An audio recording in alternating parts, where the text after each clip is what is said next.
Hello, hello. Welcome, you beautiful souls. So good to see you back here. So, for anyone who's new, this is our Sacred Sunday. The schedule goes 11:11 on Instagram, and then we meet back here on Odyssey at noon and 5 o'clock.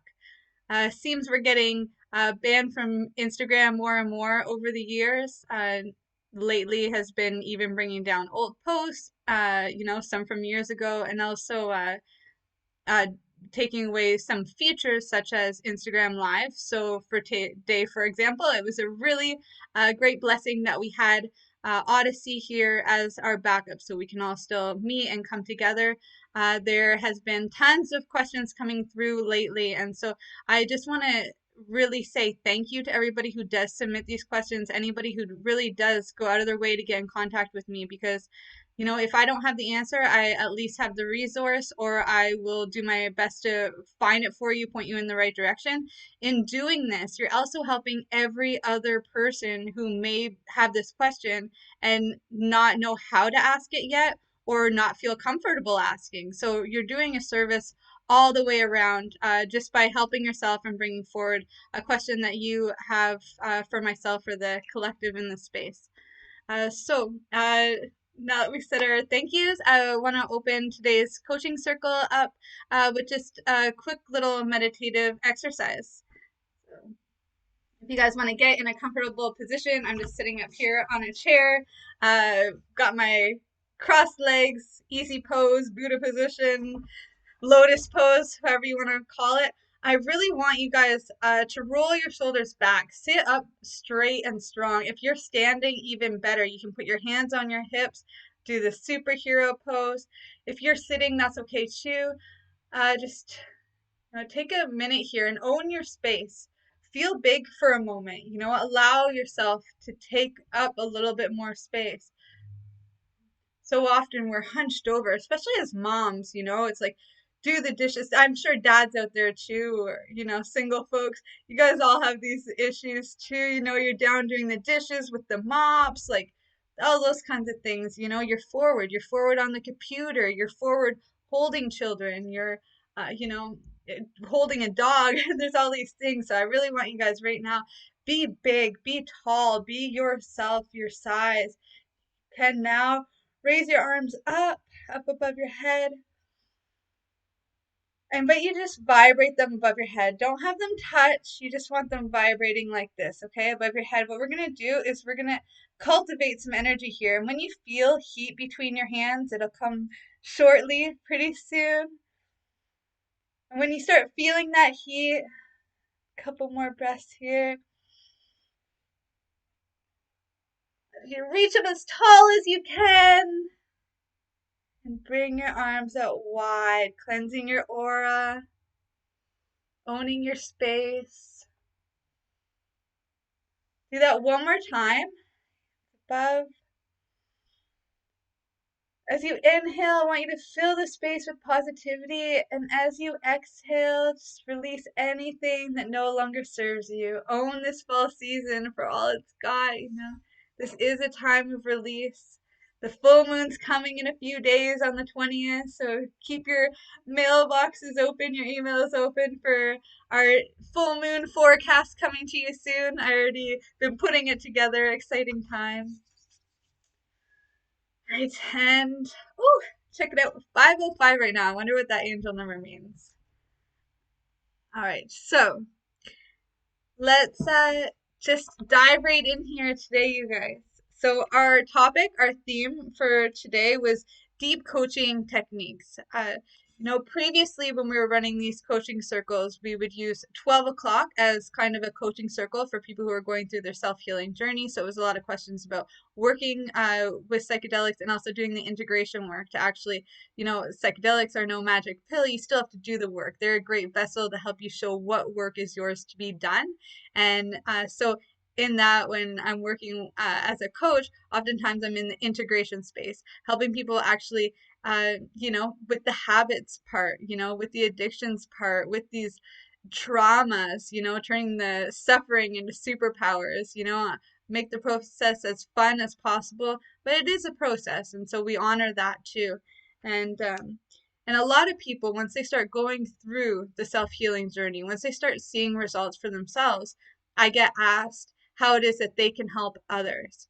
Maybe it's a business idea of doing jewelry for grievance. Maybe it's a business idea of cultivating mushrooms and doing microdoses. Maybe it is, doing an eco-friendly type of wrapping a car. Whatever it is that, feeds you, that you feel you want to do to help this world be a better place. However it is that you want to help somebody, be it as a coach or a teacher or a friend, a sister, whatever that is, however it is that you want to help somebody, these coaching techniques I'm about to share with you are going to be most helpful. And I've only got 3 of them. I'll make it quick because, as I said, there was a lot of questions that came through. Some that I didn't get to answer at 12, some that are still likely going to have to wait until next week. So, it's okay. Like, obviously, keep sending them on. We're just putting them in order. So we will get to you. If we don't get to you today, we still have it on the list. We're not going to forget about you or your question. If it's a really big emergency, you can always text me or email me, ashley@elementalgrowth.org. I'll do my best to point you in the right direction if it's an emergency. But for the collective, I would still love your permission to bring it here and share it so everybody can benefit.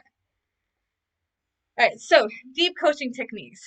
Here are, well, first, to become a coach, before I get into the techniques, the way that I became a coach was through the Institute for Integrative Nutrition.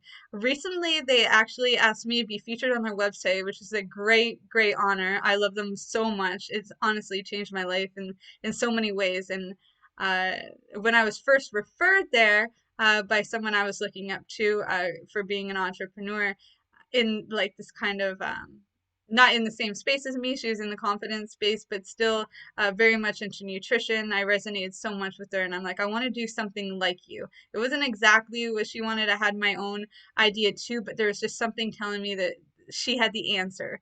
And so I asked her what she did. She referred me to the Institute for Integrative Nutrition. I found out the price and I was like, oh my God, there's no way I can do this as a single mom.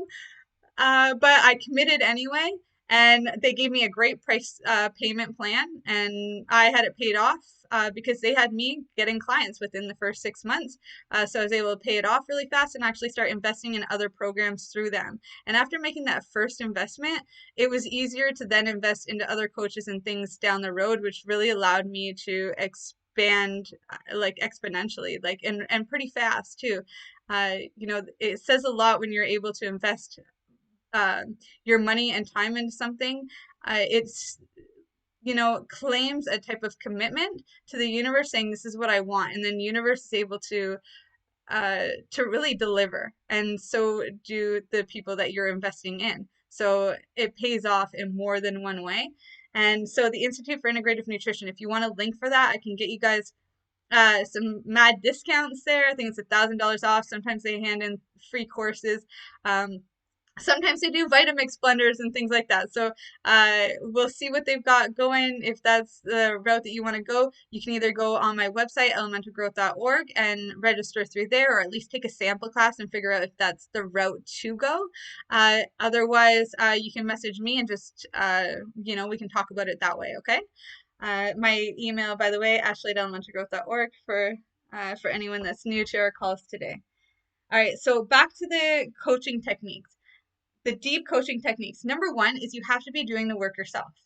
You have to be doing it. You can't sit there and say, okay, I've done this work. Now I've been through this. I'm done. I'm just going to help somebody. You have to be continuously doing the work. Life is school. There's 2 types of mindsets. There's a fixed mindset and the growth mindset. The fixed mindset, it's fixed. It's like it's like, when you're talking to somebody and they're just like not listening to you because they're so set in their ways. It's like that old, you can't teach an old dog new tricks. That's not being ageist in any way, because it could be a young person or an old person. It just means that they got that fixed mindset, and we've all dealt with people like that. We also know some of our elders that are very open-minded. And that's more of the growth mindset. That is like how my grandfather was.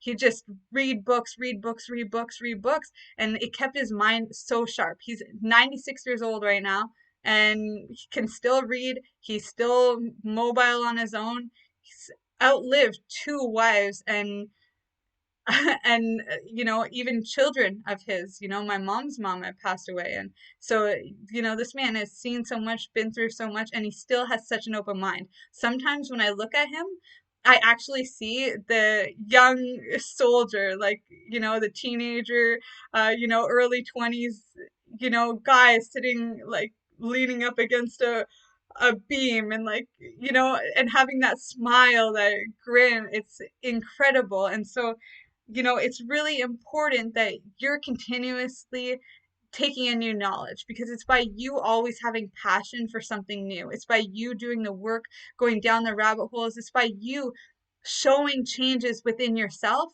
that's going to attract the people that you're going to help. So always be doing the work. Don't stop. you know this gets a little tricky though, right? Because it comes to the consuming part. There is a such thing as over consuming. We want to be consuming and creating, and so this is where Yogi Bhajan's teaching comes in, which is, if you want to learn something, you read about it. Step one, the reading, or the taking the courses, taking the classes, making, if you're broke, there's something that you can do that I've done before at different times in my life. And that's just make a YouTube watch later playlist full of all the subjects that you want. Create your own curriculum. That's essentially what I did even before I went to nutrition school. When I was pregnant with my son, I had a friend that was continuing in college, and so I asked her to send me her syllabus, because I had attended colleges and stuff before, but I like having fires, and I had burned everything, being me. And so I asked her for a copy of her syllabus, and I took that and I recreated it around things that I wanted to teach myself. And I essentially just used books and YouTube videos and created my own training program. And I held myself accountable as I was doing that work. I successfully had my home birth, and breastfeeding and all that, which was part of my curriculum. But I also started blogging in that time and created my own website in that time, and a few other things that really helped me on a business end. And then other things in my personal. I really mixed it all together. There was a good balance. It was beautiful. It brought joy to my life. It brought me, you know, just good vibes and positivity, essentially. I was gaining confidence from this. I was feeling secure. I was so secure that I was able to go out and meet new people in a town that I didn't know anybody. As a single pregnant woman, I was feeling pretty secluded, but I finally, in doing this, was able to get out there and show my passion and show my excitement, and met some really awesome people because of that. And so step two is, if you want to understand something, you write about it. And this is when the website and things like that came in handy, because then I started blogging again. I had done this previously when I was traveling, but it was just on a Tumblr account. It wasn't like anything big. Mainly my family and a few friends around my hometown were, checking in to see what I was doing. But to yeah, when it came to like actually making an impact, I really wanted to understand what it was that I was learning. What was I learning from these courses? What was I learning from my own homeschool or unschool, whatever you want to call it? What am I learning from the books? And so I would write what it is that I'm learning. I would also write how it is that I'm integrating it into my own life, so that I could hold myself accountable. And so I would set up ongoing lists of times that I would integrate aligned with the moon cycles. I release some things that I no longer need in my life around the full moon, and I would add new things to the curriculum, to my schedules, and things like that around the new moon. This is still a practice I have today, and one I speak on quite often, one that I wrote about in my book, Be the Change, as well. So yeah, uh, if you want to learn something, you read about it. If you want to understand something, you write about it. And here's the last one. You want to master something, you teach it. And so this is the part that you guys want to be doing as a coach, right? Is like, you want to create the teaching content. You want to be the teacher to somebody. You want to be the mentor to somebody. You know, at the end of the day, those are all labels. Even being coach is a label. I'm not really one for them. I'm the kind of person, even if I did have that PhD, which I am, I think 21 credits away, there's many reasons why I haven't done it and likely will not. But I don't need too many more to go for the PhD. It's that the label never mattered to me. What mattered to me was the um being somebody's guide on the side, essentially. Be the guide on the side for the wild ride. Everybody is going through their journey, and I was always a strong believer that everybody has a piece of the puzzle. If life is this big puzzle and you're meeting somebody that just happens to smile at you, and you smile back, maybe that was a piece of the puzzle. You talk to a stranger or a homeless man, sometimes by what seems like coincidence, but sometimes it's synchronicity. And all of a sudden that turns into, a great conversation that actually has substance, and that smile that you had before that just gave you positive energy so that you can make it through the rest of your day and maybe share that smile with somebody else. And now you're learning a lesson about smiles. It's really, um, yeah, that's like really always been it for me, is if everybody has a piece of the puzzle, and then my job is just to connect those people to the pieces, and also at this yeah, at the same time make this like beautiful mosaic, this beautiful picture. So the labels never actually matter for me to do my job or be who I am in any way. That being said, it's great if you have these things, because then when you're creating your own business or as a coach, you can implement them, right? Like for me, I incorporate my Reiki, I incorporate herbology, I integrate permaculture, psychedelics, all of these things that bring me so much passion, all of these things that I've studied and studied and studied and studied. Nutrition, hormone health, like these things too. And those ones I really, gave me those credits towards. But anyways, yeah, so if you want to master something, you teach it. So even though we all have this sense of, I want to be the teacher now because I've been the student, I think the truth of the matter is, you know, when people are really going to get the most out of you is when you're being yourself. So don't be the label, be yourself. And in being yourself, you will be the master. If you're doing the steps of learning it, of understanding it, then teaching it will come naturally. You don't have to force that. Just allow that to be. Trust that that's going to happen naturally, and don't skip the first two steps. That's very important. This 3-step process, and do the work. Okay, you guys. I know you're already doing it. That's why you're even showing up here, because you're doing the work, and this is why you're submitting the questions, because you're doing it. So just continue. Don't think that it's going to come to an end. It is a journey. It's all part of it. And you want to keep helping people. You don't want to be like how some, I'm really apologize because I do honor, doctors so much, but I think because we talk about natural alternatives so often, it's like my default. And I just want to say, if I've ever sounded like I'm against doctors or medicine in any way, like I don't mean any harm by that. You guys are my friends, my allies. I do have many friends and even clients that are doctors. Here's the thing. Some in this field are very close-minded to some things. Some doctors won't even consider psychedelics. Some doctors consider cannabis to be bad, and that is okay, because everybody's got their own journey, and they will. What's going on with them is through their journey. Unfortunately, we also, have lessons to learn from them too. Sometimes in just having patience. But this goes to show, they're there as teachers with a fixed mindset instead of a growth mindset, being your friend, your ally, helping you get results. And I think that's where the difference between a coach and doctors come in. One of my mentors, Dr. Dan Engel, he actually doesn't often call himself a doctor. I've actually never heard him call himself a doctor. Sometimes people refer to him as doctor, but like most of the time he's like, I'm just Dan, and I love that. And there's others too.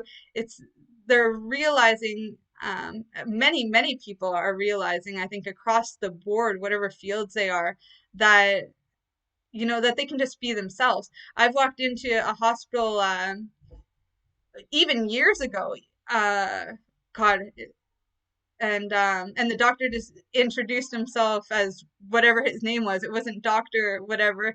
Nurses do that too, and it just helps you relate. We're all humans.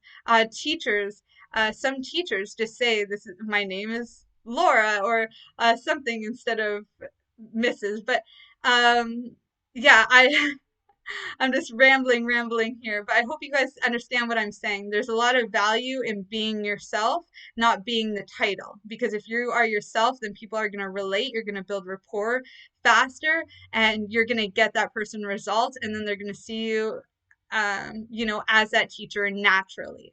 Then they're going to refer people to you as the teacher in that space because you've given them real results by just building that rapport, being yourself, telling the truth, right? If you're associated with the stigma and the label and the title, then you're that. What that person believes that to be instead of just being yourself. And so I just really wanted to stress this. I'm sorry I've been talking on it for a while. Let's move into the next one here, which is curiosity. So my first step was do the work. That includes the Yogi Bhajan quote. My second one here is curiosity. Have curiosity. Love up your clients. Pretend that they are like your sibling or your parent or your best friend. Uh, because if you have that kind of reverence for them, then you're going to be curious about their life. Like, I don't know about you guys, but my mom, she's really good at the clickbait. Like, she'll give you little pieces of information until you're like, oh, just tell me, just tell me. It's like easy to get curious around her. And so yeah, you can do that with your clients, have that curiosity. If you really love someone, you're going to be naturally curious to know. Think about it as being a crush. A client is kind of like a crush because you can feel this connection, right? And you're starting to build rapport, and you get a little bit nervous still when you go to talk to them. But you're also like smiling, happy because you know this connection's real. And yeah, and it's always fun falling in love. And so then that curiosity is there. And the reason why curiosity is so important is because by asking questions, you are able to get clarity and and help the client get clarity too, because you're not there to solve their problems. They already know what's wrong with them. They already know how to fix it. It's up to you to help them figure that out for themselves, right? Nobody likes to be told what to do, but if they figure out what to do for themselves, then they're holding themselves accountable to doing the work. So it takes a lot of pressure off you as a coach, but it also, again, brings bigger results. And in this curiosity, some great things to keep in mind or that you guys can research, add to your own curriculums if you're making them at home, is high mileage questions. Know your high mileage questions. You don't have to ask everyone. You don't have to have them all memorized, but just understand what they are and practice the curiosity. Um, yeah, curiosity. I can't even say enough about this. We have been deprived from that, I think, oppressed from asking questions. I know I definitely was being brought up in a Catholic school. It's like, don't question anything. We're teaching you, uh, and we don't want you to think for yourself, essentially. So yeah, do what it is that I say. Don't ask any questions. Just do the work. We'll pass you, and then you can go on to be a slave in the system forever and ever and ever. And that wasn't for me. I still always ask questions. I got in a lot of trouble for it.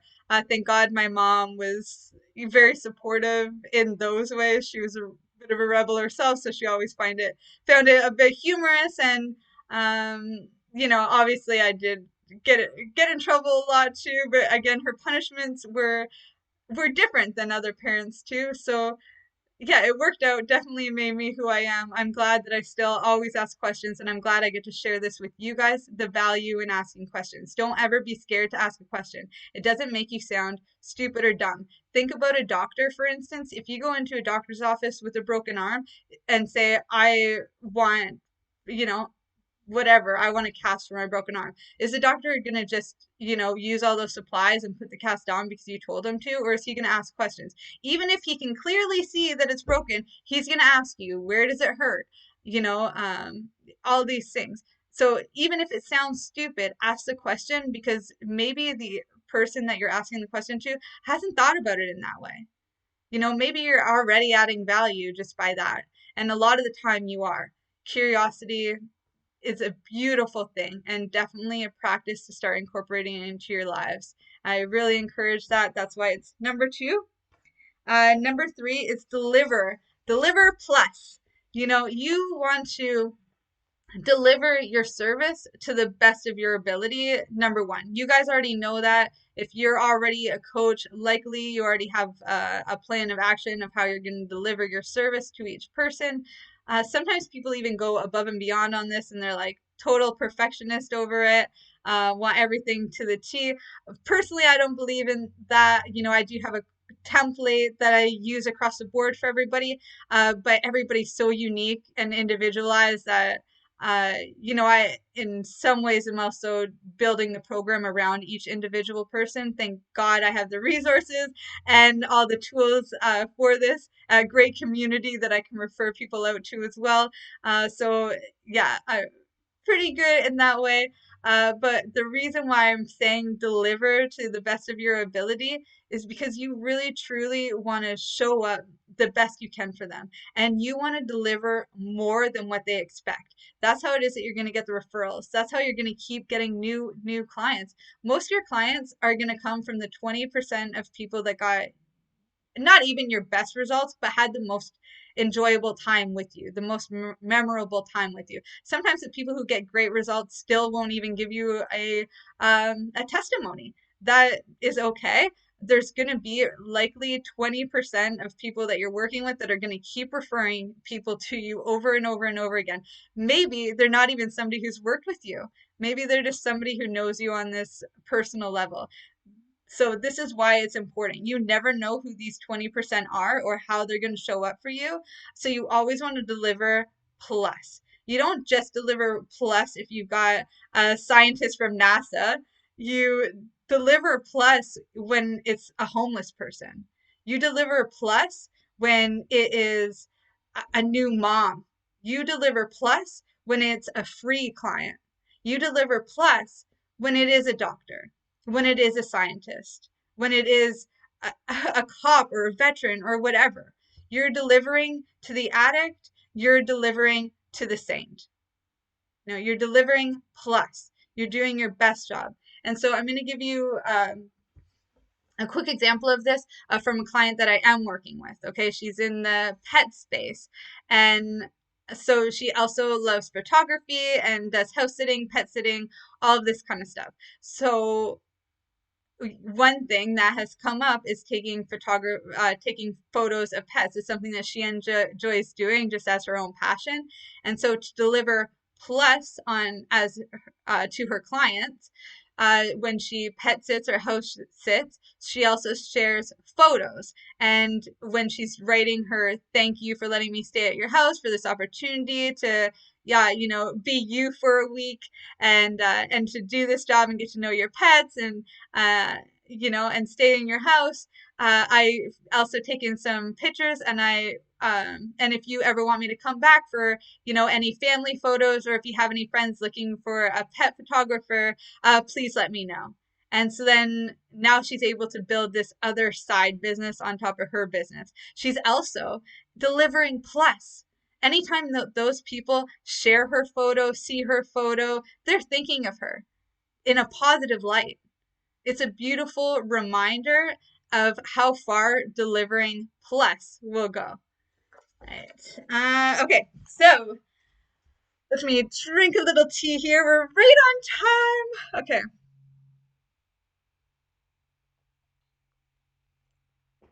So those are our three deep coaching techniques. We've got do the work, be curious, and deliver plus. All right, now let's go into some of the Q&A. I apologize, I got them written down here, so if I'm looking down and not at you, it's nothing personal, okay? So there's a massive shift happening really across the board. Okay, so yes, there is a massive shift happening. It's happening in the marketplace. It's happening in the food industry, in the education institutions, in the money institutions, and the medicine systems. Like really across the board, there is this massive shift happening. In this, we're talking about. Okay, let's just talk about this for a sec, and then I'll get into the mushroom part and how it ties into business. Okay, so yeah, there is this massive shift. That also means massive opportunity. When I was talking to my coach, when all of this stuff first started happening, I was a little. Actually, I wasn't like really stressed out. Like, honestly, everything kind of happened naturally for me. It was like I got a permaculture job right away. I was 10 weeks off grid. It was perfect for the first lockdown. By the time I came back, things were opened up a little bit. Um, also, I felt like on a sense I'd prepared my whole life for this, being a bit of a rebel. I was like, oh yeah. But I was talking to my coach and I was a little bit scared because I'm a mom and I'm like, I don't want like I don't want my lifestyle to impact my son too much, like or to turn into something negative. And I caught myself like yelling at him in the stores, not like really yelling at him, being like, don't touch that, just like little things. And so I realized that, okay, even though I'm holding my cool, I am still a little like stressed out. And it was just that I didn't want anybody kicking us out or like, I if there really was like something that he could get, that too. But I also didn't want him to associate me with being an angry parent. And so I was really having a hard time with this. And so I went to my coach and he said, Ashley, here's the thing. The world is upside down right now.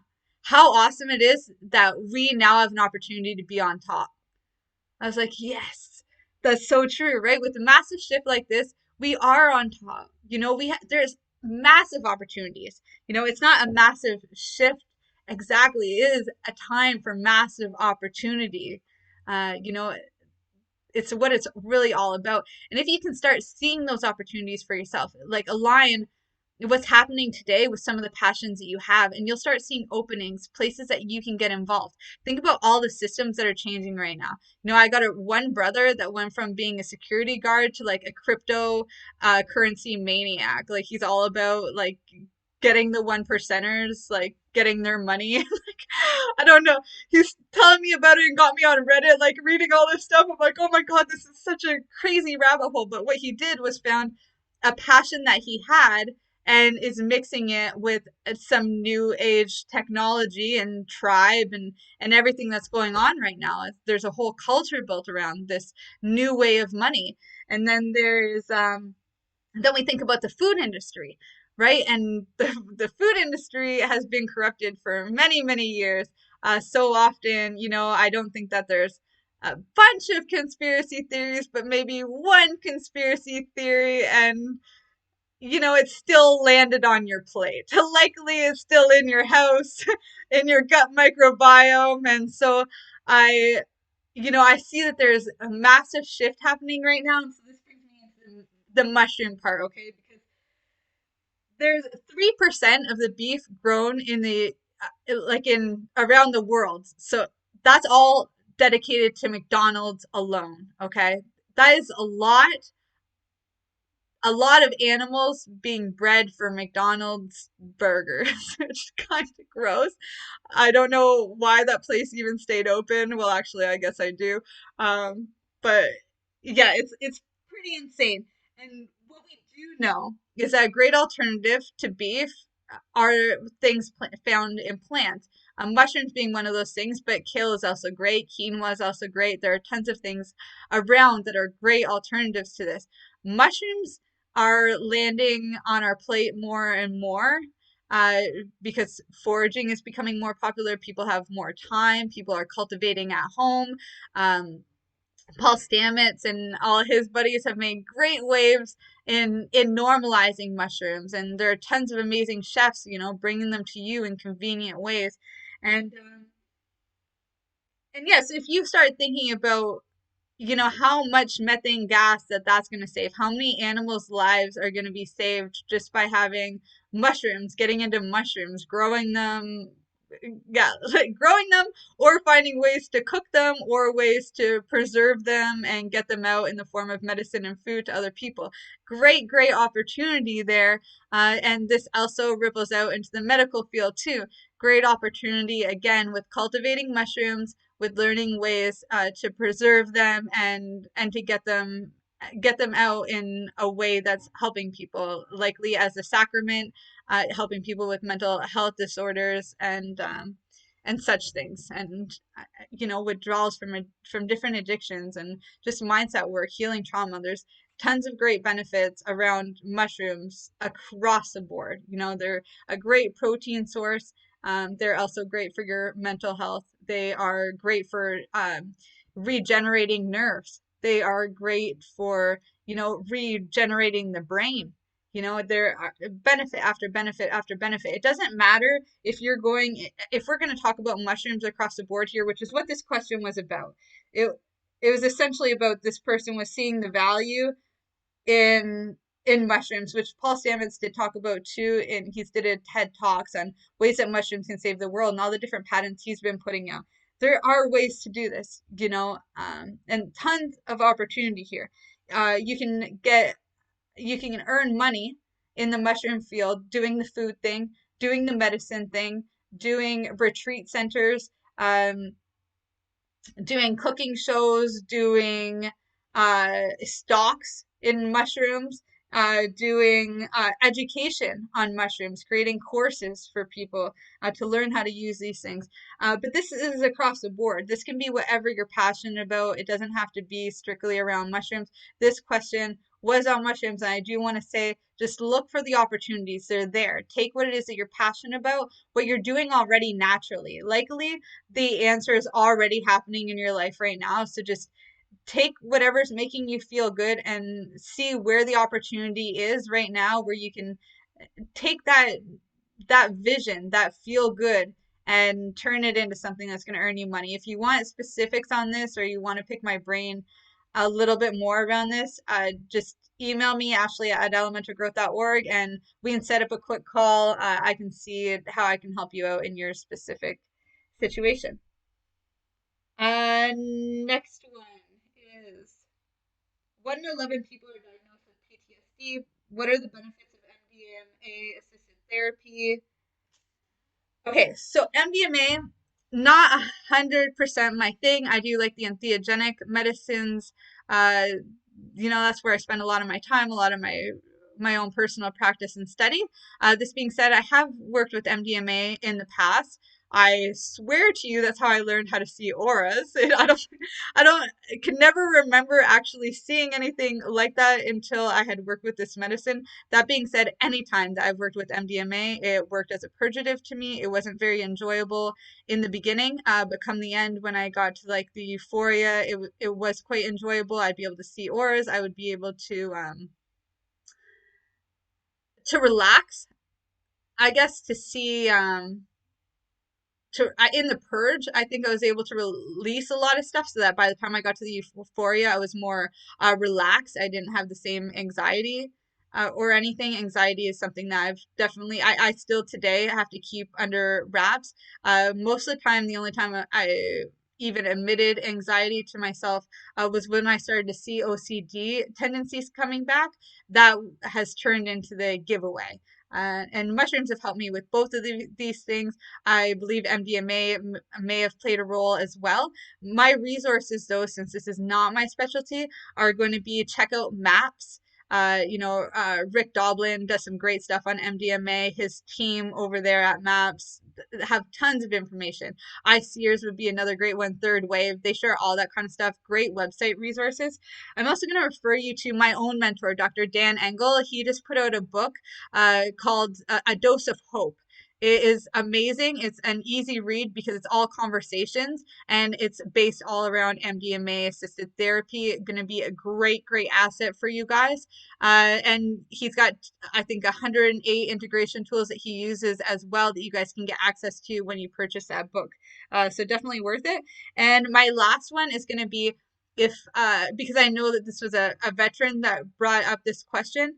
So there's another veteran that we know that's within our community, and his website is actionoriented.com. So if you want to hang out with some other veterans that are crushing anxiety and PTSD and things using MDMA, well, he's not using MDMA specifically, but he is working with psychedelics. They have their retreat centers and different things going on. So check out Action Oriented and get some, other resources that they have. If MDMA is your thing, perhaps you know somebody that is in the veteran space working with this medicine that could point you in a better direction. It's great to just ask questions. Okay, so thank you for yours, and I really do hope that you keep asking and take some of these resources and start asking you more questions. Follow the rabbit hole. All right, so next one, and this one is about back to our type of, I guess, coaching mastermind questions. Is all about the energetics of money, and so I took a few little notes here that I just want to discuss on. I actually had this question myself when I went into business school with Xander Fryer. He does a high impact coaching course, or shit you don't learn in college. I also did sales 2.0 with him. So a few things. I love high impact coaching. I love their team, everything. But the reason why I even ended up there was because when I was on the sales call with their guy, I was like, I'm really interested in learning the energetics of money. They don't teach that there. They teach mindset around money, which is great asset. They were worth every penny that I spent, all the time that I spent. I still go back and use their and listen to the recorded calls like it's a podcast. Like I really truly do love these guys. However, I still had to keep learning. There were still missing pieces. I still wanted to learn the energetics. So I want to say I really honor this question, wanting to understand the energetics of money. I'm still learning this myself. There are tons of great books out there. One of them would be Tara Green, who did the Sacred Heart of Money book. I really gained value about that because as a coach, I really appreciated all of the step-by-step activities that she had. I guess it just helped me stay accountable to do the work. She made it fun and interesting. It was a quick book. It still took me a while to go through because I was doing the exercises, but yeah, but great resource there. And so one of the things I learned that I wanted to share with you guys here was that there are personality traits, feelings, emotions, ways that you're living that are going to reject money or attract money. And so the things that reject money, that push money away from you, the reasons why, money is going and not coming in, or the reason why you feel like you're always, further behind than ahead, maybe because of one of these things. Maybe it's needingness. Maybe you're demanding the money from universe or from somebody else, and that isn't getting results for you.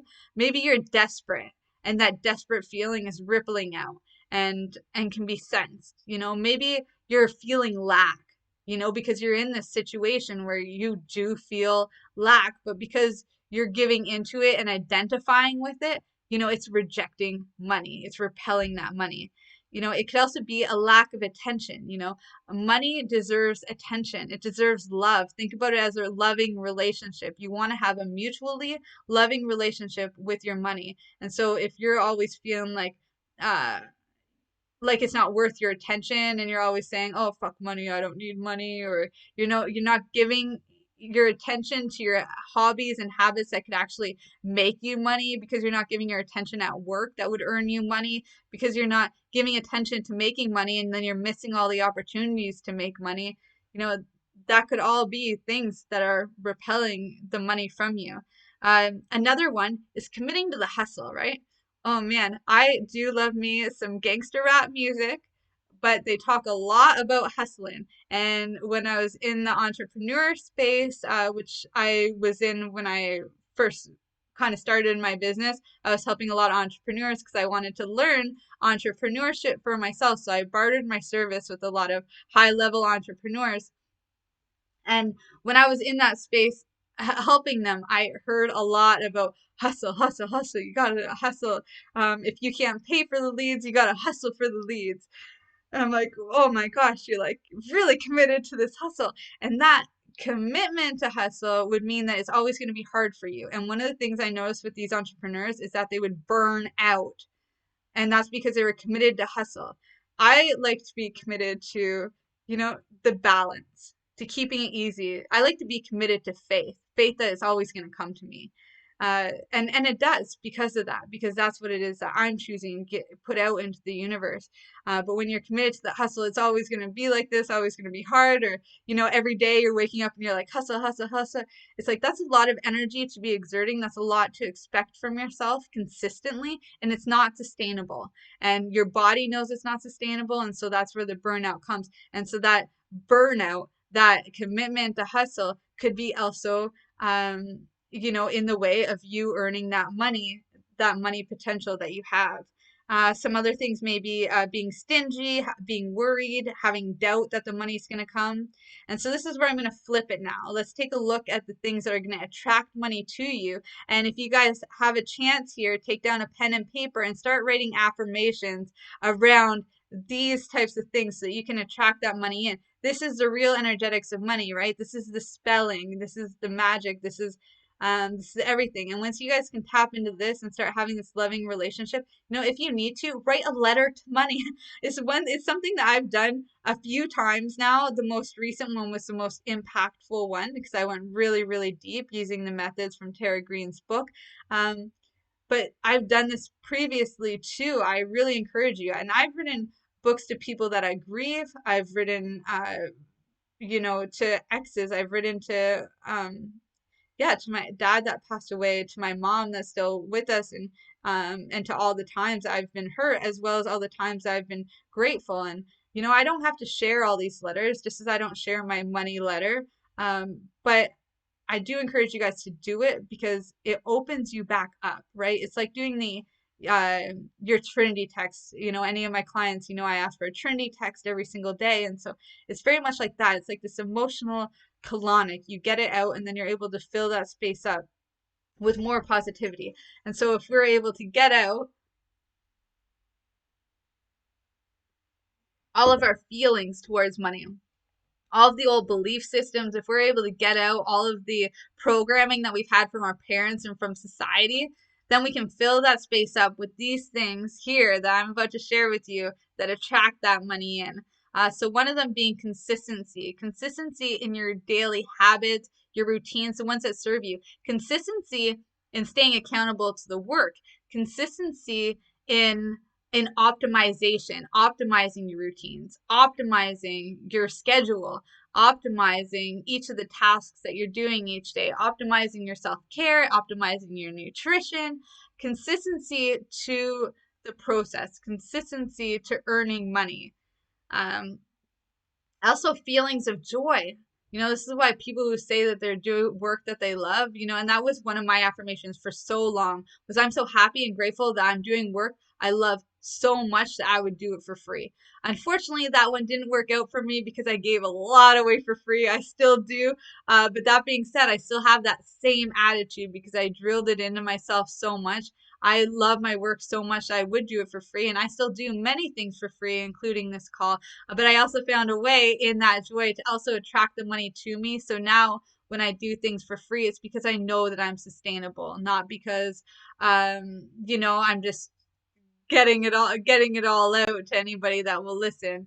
Though that being said, it is a side effect and happens anyway.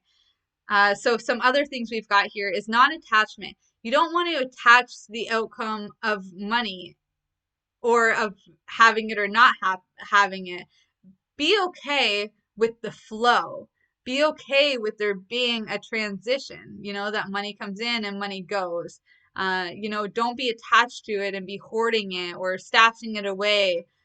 Find a way that you can invest it so that your money can later make money for you, or find a way that essentially, if you're spending money, you want it to be into an investment, right? If you're spending it on groceries, have those groceries be an investment into your health, so then you can earn even more, so that you can give even more, so that you can be your best self for your family, for yourself in general.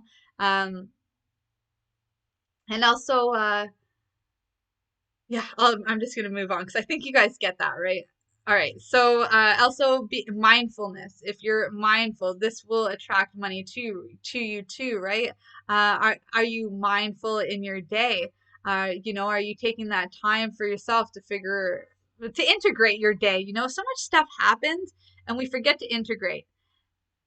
Like, it's like we'll go on a psychedelic journey and we'll take a week, a month, 20 years to integrate a journey.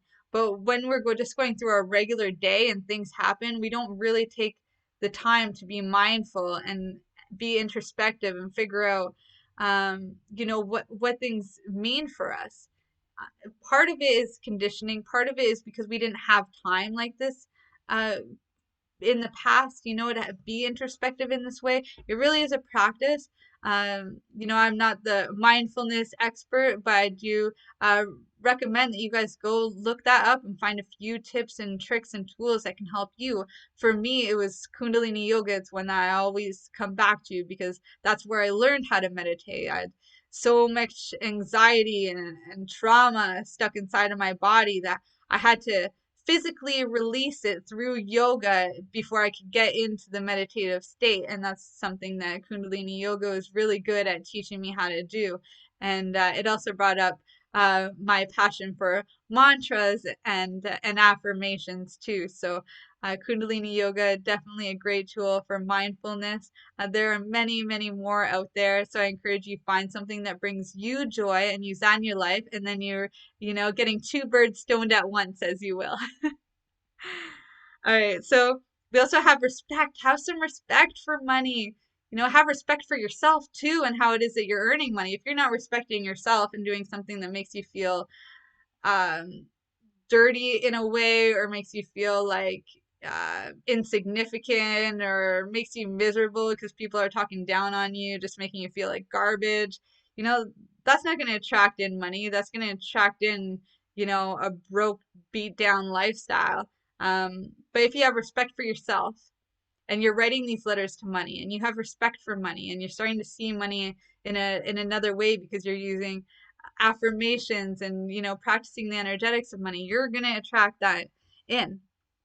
And uh and so this is where a high self-esteem comes in too. You want to have that high self-esteem. Psychedelics are great at this, boosting up your self-esteem without it being egotistical, without a lot of the pride. It's more just a letting go, I would say, a heart opening experience, and where you're able to stay open to. And so I know for me, that's one thing that's brought in the confidence and the self-esteem there has been working with these kinds of medicines, but also releasing a lot of the baggage through other tools and modalities such as Kundalini yoga, sorry, and Reiki too. And this journaling work is great at it too. If you get it out of you and can turn these things that have given you, bad self-esteem, maybe it's a way an ex-boyfriend talked to you or an ex-girlfriend or the way a parents talk to you or another kind of friend or grandparent, whatever it is, if you can get that stuff out of you and start replacing it with things of positivity, flip it, turn it into something that's find whatever lesson was in there, find whatever love is in there. If there's none of that or you can't find it, find a way to phrase it in a way that is loving, so that you can reprogram that into yourself and start, being a vessel to bring this money in for you. This is where you're really taking charge of the energetics. You're changing your energy, you're changing your mindset to attract more of this in, to be a magnet for money, essentially. Okay, we got a few more here. One of them is authenticity. So you want to be yourself. You want to tell the truth. We were talking about this in the deep coaching techniques too, right? You want to be yourself. Don't associate with the label. Like let people know who you are. Because it doesn't. Think about MLMs. Think about like pretty much anything on Instagram. It's like people are buying you, they're not buying the product. They're buying the person that's selling it because they connected with you, you built rapport. Otherwise they're just going to be at Walmart. Then they're not, then they're buying from the machine. Oh my God, what is it? Like 90% of online sales are to big box stores like Walmart and Costco and things like that. So really, if you're an entrepreneur, you're only the 10%. So how do you get the 10% of buyers to buy from you instead of the big box stores? You got to be yourself. People are gonna buy from a friend before they go buy from a store. Um, but that being said, the society has everybody programmed to buy from a store because it's convenient. So you need to make your rapport more important than their convenience. You need to be that friend or family member that they're going to go to over the big box store, because there's only a small percent that are going to choose you over their conditioning. And one way that you can do that and earn that money and attract that money is by being yourself, being authentic, and also being playful. If you are having fun in your life, you're going to attract fun people. If you're being fun in your life and being playful, you're going to attract those good vibes. And that's what money is going to respond to. Money doesn't respond to the woe is me attitude. Money responds to you having fun. This is why people sometimes win a lottery. This is why, and I worked in some of those gambling places. My dad was a bit of a gambler. It was never my thing, but I'm familiar with the addictions. Oh, too well. And, the reason why people are winning in those environments is because they're having fun. They're in a flow. It's not the desperate people that are winning. It's that moment when they get in flow and they start having fun that they're attracting you to them. And it's the same with entrepreneurs too. It's a different kind of risk, but a risk all the same. I think this is one of the reasons why, being from a parent who loved gambling, becoming an entrepreneur the way that I have, I was able to make those gambles, but in a different way. I like taking risks. I like gambling, just not in a system.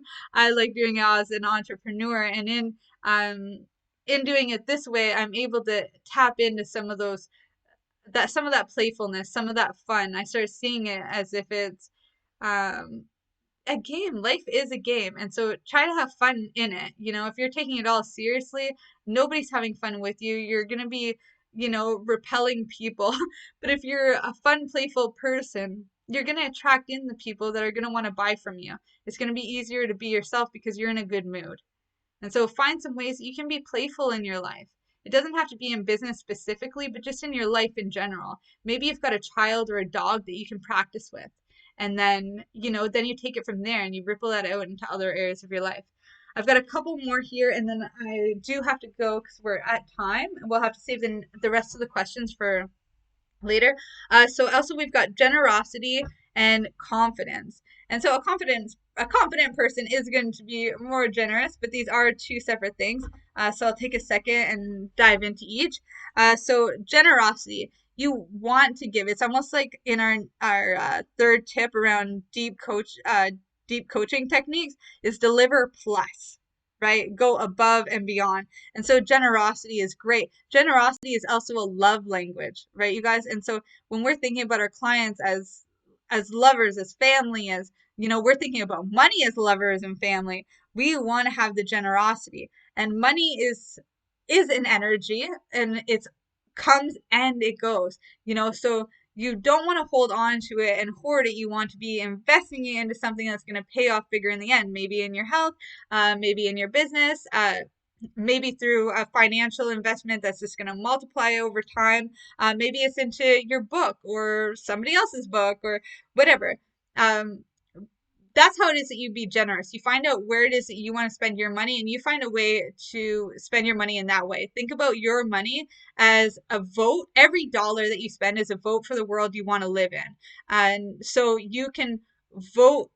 You can spend your dollars by voting for the small businesses and just be a little extra generous. Be a little extra generous when you're tipping somebody, because you know that that's a person, a human being, and you're at a restaurant that's full of healthy people. They're not going to go out and spend it on a shot at the bar afterwards. That being said, I earned a lot of great money working at the bar, so thank you anybody who tipped me there. But today, when I am tipping people, I'm often eating at like a natural food restaurant or something like that, and I do a tip, and I'm pretty generous. And part of that is because I've been in that industry before. The other thing is because I know that that person's using it for their house, for their home. I know that they're going to put it back into their business. I know that it's going in good hands, to someone who's going to make this world a better place. I understand that It's voting for the world that I want to live in. And so when I'm spending my money in that way, I do go above and beyond and I am generous. I'm also cautious on where I'm spending that. So I'm not out buying plastic or anything. I will also still go to the reuse stores and buy stuff from there. But when it comes to actually spending money and being generous, it's like I love buying gifts. So you know, when all this toilet paper stuff started coming out, for example, everybody was like, loading up on toilet paper, freaking out, everything. I'm like, I got a bum gun, which is like a bidet, but on a sprayer. I'm like, why doesn't everybody have one of these? And I started tracking all the money. Where did all the money go? WHO, the same people, those who caused fear, have the pill, right? So yeah, like all the syringes, the masks, the sanitizers, the toilet paper, tissues, a few other things. I Googled them all and they all led back to the WHO, all the biggest companies. I was like, whoa, isn't that something? And so whenever I go to somebody's house and I would see that they had bleached toilet paper, which is just about every house that I go to, and I travel and I go visiting a lot. But one thing that I would do was then order them a diaper sprayer to their house. And, it was generous. It was also voting for the world that I want to live in. And it's giving them a gift, which is a sign of love. This is just one example, kind of a lame example, even, but it's the only one that was really coming to my mind at the time. But yeah, bum guns. They're like 20, $30 or something like that. I got them for a few different houses. It was my way of being generous, but generous in a way that also wasn't consuming. I feel like that's really important. If you're just being generous, like at a bar, buying a round of shots and everybody's puking at the end of the night, it's like, is that really generous or was that ego? It's a little different. When you're being generous, it's because it's with, you know, with gooder intentions. Oh my God, I'm sorry. I really do have to go, you guys. I'm saying gooder and stuff. But yeah, with pure intentions, essentially, you know? It's something that not everybody would either think of buying, not something that everybody could afford or would invest in, because it's a long-term solution. It seems like a big investment, but then when you think about toilet paper, it's really not. But some people live a different lifestyle, and so I was able to do that and be generous in that way, and it pays off in other ways. It pays off through at being a love language, that these relationships were stronger because we were able to communicate these things, because they felt a bit of an energy exchange, and because money responded to the generosity, the energetics of money. Listen, they saw what was happening. They saw that I was investing into my friends, and I end up getting more money show up from referrals and things. Like, honestly, sometimes when I spend money, more money just ends up in my bank from something random. Okay, so these kinds of things are possible. It's just about hacking into these, more positive traits for attracting the money in. And so the last one was confidence. Have confidence that it's going to be there. Have confidence in the work that you're doing, which is easy to do. If you're being consistent, if you're, approaching it with joy and a playful behavior, you're going to have confidence in what you're doing.